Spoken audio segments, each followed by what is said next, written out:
Nous sommes à Lorient sur le port de la Compagnie des Indes qui a prospéré au XVIIe et au XVIIIe siècle. Et il faut rappeler que 80% des végétaux exotiques introduits en Europe le furent à cette époque. On n'y allait pas vraiment pour les végétaux au départ, on y va pour ramener des épices, mais pas sous la forme de végétales, finalement sous la forme d'épices.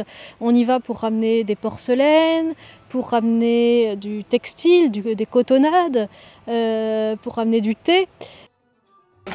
Alors l'essentiel de la cargaison et le plus important, c'est les épices. Donc on va trouver le poivre. Alors le poivre, ça c'est la reine des épices. Le poivre avait la même valeur que l'or. Vous imaginez, c'est comme si aujourd'hui on saupoudrait d'or notre steak, quoi, voilà. Ça a une valeur inestimable à cette époque. Le clou de girofle également. Elles étaient extrêmement importantes puisqu'on n'avait pas les moyens de conservation qu'on a actuellement. Le fait de mettre des épices et surtout du piment dans la viande permettait de la conserver un peu plus longtemps.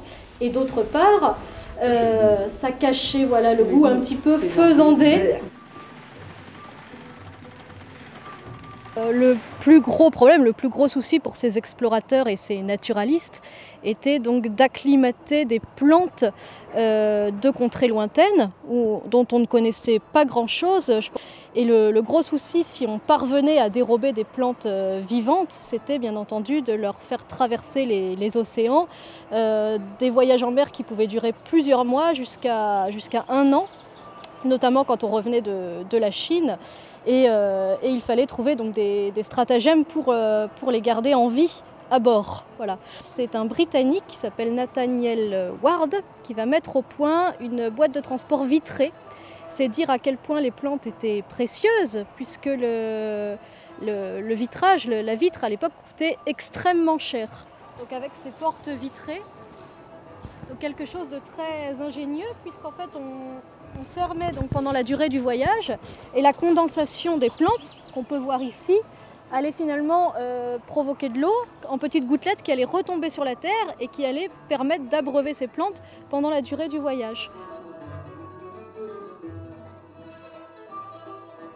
On peut imaginer que c'est des poivriers qui arrivent au port après quelques mois de traversée. Voilà à quoi ils devaient ressembler, ces pauvres poivriers. Donc le poivrier est une liane et rien n'a changé donc, depuis des siècles sur la côte de Malabar, en Inde, où on voit des tuteurs, encore ces tuteurs alignés qui supportent donc la liane du poivrier.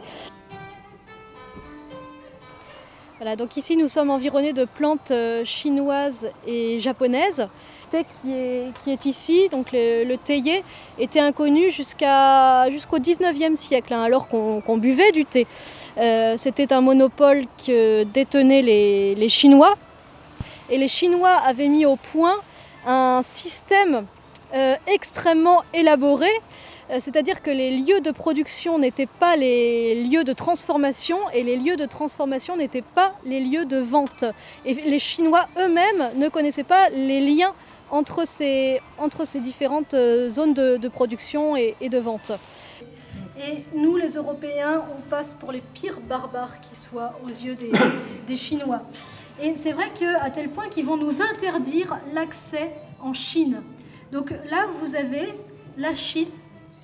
Pour nous, Européens, c'est ce bout de quai à Canton. Ah oui. Il fait 400 mètres et il n'est pas question de se faire la guerre entre Européens sur ce quai, puisque vous voyez, tous les entrepôts, les factoreries sont rassemblés pour chaque pays sur ce petit bout de quai à Canton, et ce sont les Chinois qui font le relais entre l'intérieur du pays et le quai de Canton. Voilà. D'où l'expression aujourd'hui qu'on utilise encore, être cantonné. Donc en Chine, on vient chercher deux choses. On vient chercher du thé, bien entendu. Le thé est vraiment chinois. À la base, c'est uniquement chinois. Ce sont les Anglais qui ont réussi à voler le thé en Chine, un certain Robert Fortune, oui, et à l'acclimater en Inde. Voilà. Inde, oui. Et c'est d'ailleurs le plus grand fait d'espionnage industriel de tous les temps. Donc voilà une plante intéressante puisqu'on la pense bretonne depuis toujours, dans nos jardins depuis longtemps. Ces hortensias bleues que la France entière nous envie. Finalement, l'hortensia n'est qu'un breton d'adoption puisque l'hortensia est d'origine chinoise également et japonaise. Oui, donc voilà des cannes à sucre. C'est peut-être la culture qui a été la plus diabolique dans l'histoire de l'humanité. Pour la canne à sucre, on a déporté des millions et des millions d'esclaves. Et sans avoir vraiment de remords, parce que c'est vrai qu'on considérait que comme ils étaient noirs, ils n'étaient pas humains. Dieu n'avait pas pu créer, comme Dieu a créé l'homme à son image, il n'avait pas pu créer un humain noir. Si l'humain était noir, c'est qu'il n'avait forcément pas d'âme, ou que s'il en avait une, elle était mauvaise. Et les philosophes des Lumières on est au XVIIIe siècle, vont quand même critiquer l'esclavage, mais ils vont le critiquer mollement, puisqu'ils avaient, et notamment Voltaire, des actions dans la compagnie de Pour conquérir le monde, il a fallu des bateaux, rappelons-le, qui étaient entièrement faits de végétaux, que ce soit le bois pour la coque, le chanvre pour les cordes et le lin pour les voiles. Si les hommes ont pris la mer, finalement ont risqué leur vie, ont bravé leur peur ancestrale de l'océan, c'est avant tout pour le végétal. Que ce soit au départ l'encens pour le plaisir des dieux ou le voyage des morts, les épices pour le plaisir des vivants, les plantes médicinales pour leur intérêt scientifique ou les plantes ornementales pour égayer nos jardins.